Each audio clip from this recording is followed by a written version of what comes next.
இன்னைக்கு இருக்கக்கூடிய எல்லா பிரச்சனைகளுக்கும் ஒரு மிகப்பெரிய மருந்து, மிகப்பெரிய ஒரு ஆயுதம் உங்க கையில இருக்குன்னா தொழுகை தான். வஸ்தஈனு பிஸ்ஸப்ரி வஸ்ஸலாஹ். சோதனைகள், பிரச்சனைகள், கவலைகள், இறுக்கம், இருள், நஷ்டம், அல்லது உங்க வாழ்க்கையில நீங்க நினைக்கிறது கிடைக்கல, நீங்க விரும்பிய உறவு கை கூடல, இப்படி என்னென்ன சோதனைகள் இருக்கோ, வஸ்தஈனு பிஸ்ஸப்ரி வஸ்ஸலாஹ், தொழுகையை கொண்டும் பொறுமையை கொண்டும் உதவி தேடுங்கன்னு அல்லாஹ் சொல்றான்.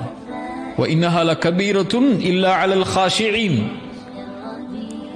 அது சிரமமான காரியம். யாருக்குன்னா அல்லாஹ்வை உள்ளச்சத்தோடு பயப்படாதவங்களுக்கு அது சிரமமான காரியம்.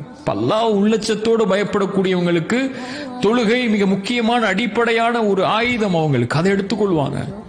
சோதனை வரும்போது அல்லாஹ் முன்னாடி போய் நின்றுவாங்க. அல்லாஹ்வை கரெக்டான முறையில் அஞ்சு நேரம் தொழுகையில கவனம் செலுத்தி அதில் தன்னை ஈடுபட்டு எப்படியாவது சோதனையிலிருந்து வெளியே வர்றதுக்குள்ள வழிகளை தேடிக்கொள்வாங்க. அல்லாஹ்வை மறுக்கக்கூடியவங்க தான், அல்லது அல்லாஹ்வை மறக்கக்கூடியவங்க தான் பாவங்கள்ல போய் தன்னுடைய வாழ்க்கையில் இருக்கக்கூடிய சோகங்களுக்கோ பிரச்சனைகளுக்கோ வழி தேடி அதையும் தங்களுடைய வாழ்வில் இருளுக்குள்ள